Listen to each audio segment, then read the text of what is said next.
ठीक है, आपकी बातों का जवाब मेरे ख्याल से कर्नल रणवीर सिंह साहब से लेते हैं। रणवीर सिंह साहब, मेरे ख्याल से मुझे सवाल पूछने की जरूरत नहीं, ब्रिगेड साहब ने बहुत से अहम सवालात उठा दिए। आपके पास क्या जवाब है बतौर हिंदुस्तानी? आप हिंदुस्तान में रहते हैं, आपको हिंदुस्तान में जो इस तरह की ये जो हुकूमत है बीजेपी की, नरेंद्र मोदी की पॉलिसीज हैं, आप मुतमईन है बतौर हिंदुस्तानी शहरी? मेरे को ब्रिगेडियर साहब की बातें सुन के बहुत अच्छा लगा। मेरे को इतनी खुशी हुई कि पाकिस्तान में डर है और नरेंद्र मोदी का खौफ है। ये बरकरार रहना चाहिए, इसी नहीं, तरीके से खौफ नहीं है, बरकरार। गलत बात ना करे। खौफ कोई नहीं है, खौफ कोई नहीं है। मैंने कोई खौफ की बात नहीं की। Why should I be afraid of Narendra Modi? देखिए कर्नल साहब, हकीकत पे बात, मैंने खौफ की कोई बात नहीं की है, मैंने हकीकत की बात की। उस हकीकत पे आप भी बात कर लीजिए। ओके, अगर मेरे को अनइंटरप्टेड टाइम मिलेगा तो बात करूंगा। फिजा, इस बार उस तरीके से चलिए ठीक बात है जी, नहीं प्लीज करूंगा। कंटिन्यू। ठीक है ब्रिगेड साहब, जरा आप जवाब सुन लीजिएगा, फिर मैं रिफत को शामिल गुफ्तगू करूंगी, फिर आपके पास आऊंगी। ब्रिगेड साहब, आपको जो पॉइंट्स अगर आप जिसका जवाब देना चाहिए प्लीज साथ साथ लिखते जाइए, आप अपनी बारी पे जवाब दीजिएगा। जी कर्नल रणवीर सिंह साहब। हाँ, तो जैसा मैंने कहा ओके, कि सॉरी, प्लीज गो अहेड। जी, कि बहुत खुशी है कि, दोबारा दोहराऊंगा कि मेरे को बहुत खुशी है कि नरेंद्र मोदी का खौफ है और ये दुश्मन के दिलो दिमाग में, जहन में ये खौफ बरकरार रहना चाहिए। हम सारे के सारे नरेंद्र मोदी के साथ हैं और अभी उसकी पॉपुलैरिटी हिंदुस्तान में शाया हुई है और 74% उस आदमी की पॉपुलैरिटी है। बहुत ही दिलेर लीडर हुआ है जो कि अपीजमेंट की पॉलिसी को नहीं इख्तियार करता है और बहुत ही खूंखार किस्म का आदमी है अगर दुश्मनों की तरफ से बात करी जाए तो। और उसके मंसूबे भी बिल्कुल उसी प्रकार से, बहुत ही खौफनाक मंसूबे हैं और ये मंसूबे बिल्कुल रद्द अमल में आएंगे अगर कोई इस प्रकार की घटना होगी, कोई बात करी जाएगी जिसमें हमारे मुल्क के ऊपर किसी भी प्रकार की कोई आंच आए। जहां तक ब्रिगेडियर साहब ने बोला कि हिंदुस्तान की फौज में बहुत रेप और इस टाइप की चीजें जो है ये बहुत नॉर्मल है, और किसी राइटर का नाम लिया कि भाई over A cup of coffee वहां पर रेप और मर्डर की बातें हो जाती हैं, तो मैं सिर्फ ये बात बताना चाहूंगा, याद दिलाना चाहूंगा और आपके व्यूअर्स को भी बताना चाहूंगा कि मेरे ख्याल से बलूचिस्तान के अंदर, सिंध के अंदर बहुत सारी ऐसी लंबी फहरिस्त है जो कि अगवा करके लोगों का अता पता नहीं लगा। मास ग्रेव्स भी मिली हैं और नारे लगते हैं खैबर पख्तूनख्वा में कि ये जो दहशतगर्दी है इसके पीछे वर्दी है। बंगाल में क्या हुआ, 3 लाख औरतों के साथ में रेप किया गया, लाखों लाखों लोगों को मार दिया गया। सॉरी कर्नल साहब, मैं आपकी बात को इंटरप्ट नहीं करना चाह रही थी। ये नारे कौन लगवाता है? ये क्या किसी से ढकी छुपी बात है? चलिए, हमारे मुल्क के अंदर अगर ऐसे कुछ लोग हैं, उनको ऐसे नारे ये कौन लगवा रहे हैं? नजीद कुमार डेविल लगवाते हैं उसने। हाँ बिल्कुल ब्रिगेडियर साहब, मैंने कहा जरा कर्नल साहब से पूछू ना मैं, कौन लगवा रहा है ये नारे, कौन है पीछे, जरा आप बताइएगा ना। आप देखिए, आपका मुल्क है, हमें क्या पता कौन लगवा रहा है। आप पूछिए जाके कि क्यों, कौन लगवा रहे हैं। आपकी मरियम नवाज जाके आपका मुल्क लगवा रहा है, आपकी रॉ लगवा रही है। चलो जी, ठीक है जी, आपको जैसे अच्छा लग रहा है, जैसे आप मुतमीन हो, आपको जैसा ठीक लगे, लेकिन बाकी सबको मालूम है, पूरी दुनिया को मालूम है कि क्या हो रहा है, तो उसकी आप चिंता ना करें।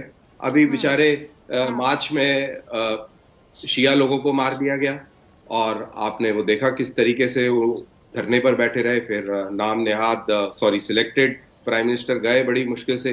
तो ये सारी चीजें होती है, सबको मालूम है। और आपके दिमाग में जो भी कोई खुश फहमी, गलत फहमी हिंदुस्तान के खिलाफ है, वो जो ब्रिगेडियर साहब ने जो एक पैम्फलेट पढ़ा, मेरे को बड़ा मजा आया। मेरे को सही बताऊं तो मेरे को दिल में बहुत सुकून मिला, मेरे को बहुत तसल्ली हुई कि गुड, ऐसा ही होना चाहिए, वेरी गुड। अच्छा जी, अच्छा मैं कर्नल साहब की जरा मौजूदगी का फायदा उठाते हैं रणवीर साहब आपसे पूछना चाहूंगी कि अब ये जरा बताएं कि जो पुलवामा हमला हुआ था, पुलवामा वाकया, उसमें जो 40 फौजियों की हलाकत है, उसका रिस्पॉन्सिबल कौन है, जिम्मेदार कौन है? और वो चैट लीक हुई अर्नाब गोस्वामी की, सारे पोल खुल के रह गए। अब भी आप मोदी सरकार के हक में बोलेंगे, खुलकर झूठ बोलेंगे? देखिए, सबसे पहले तो मैं फिर से दोहरा दूं कि मेरे को बहुत खुशी हो रही है ब्रिगेडियर साहब ने जिस तरीके से एक भाषण दिया और उनका जो डर था ना, वो पूरी जो उन्होंने कहानी बताई वो आखिर में निकल के आ गई। आप तो भाषण सुनते ही नहीं है, आप तो दहशतगर्दी के भाषण सुनते हैं, नॉर्मल पीस के भाषण आप नहीं सुनते। खूनख्वारी के भाषण आप जरूर सुनते हैं उस नरेंद्र मोदी दहशतगर्द से। हो गया। मैं बोल दूं फिजा, प्लीज मैं जवाब कुछ दीजिए। मुझे दुख हो रहा है कल साहब कि आप एक ऐसे शख्स को सपोर्ट कर रहे हैं जो इंसानों को मार रहा है। मुझे इसका दुख हो रहा है। मैं अपने मुल्क में भी उस शख्स को बड़ा कंडेम करूंगा जो किसी भी तरीक़ाकार से किसी इंसान को मारेगा। तो कुछ तो कहिए ना, कुछ तो सोचिए कि आपके लोग मर रहे हैं, आपके फौजी मर रहे हैं, बोले इस जालिम के खिलाफ आप भी। अब मैं बोल दूं फिजा जी, अगर आपकी इजाजत हो तो। जी प्लीज प्लीज जी। हाँ, जी मैं सर, जब भी please go ahead. बोलूंगा जब आप मेरे को मौका देंगे, अदरवाइज मैं नहीं बोलूंगा। तो जी जी कर्नल साहब please please continue. Go ahead, please please please. तो मैं ये बोल रहा था कि ब्रिगेडियर साहब का जो भाषण था उसको सुन के मेरे को बहुत अच्छा लगा, और लास्ट में जो उन्होंने समिंग अप करी कि अगर तुम हमको मारोगे तो हम मुंह तोड़ देंगे, दांत निकाल देंगे, उस टाइप की भाषा का इस्तेमाल किया ब्रिगेडियर साहब ने। तो वो जो डर है वो मुझे बहुत अच्छा लगता है। कभी आपके शाह मोहम्मद कुरैशी बाहर जाके बोलते हैं कि कभी कोई कुछ बोलता है। ये हंसी जो है ना, ये जाने वाली हंसी है, बड़ी प्यारी हंसी है, और हमें ये ऐसी हंसी बहुत 92,000 जब इन्होंने अपने हथियार नीचे गिराए थे तब हमने देखा है इनको कि ये कैसे बिहेव करते हैं। ये हमारे कैदी वैदी रह चुके हैं।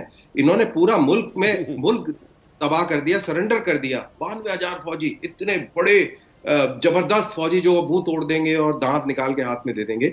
ये मैं उन फौजियों की बात कर रहा हूं। अब जहां पे फिजा आपने कुछ एक सवाल पूछा, कल साहब तो एक जवाब ये दिया। क्या बात कर रहे हैं ब्रिगेडियर साहब, कर्नल साहब ये क्या बात कर साहब एक छोटा सा सवाल जी, मेरा खाना में नाश्ते के प्लान आप लोग बनाते रहे, कर्नल साहब, ठीक है, एक फिर छोटा सा नाश्ते भी सवाल आपको मेरे ना लिए। मिले, दुर्गत भी बनाई आपकी पाक फौज ने।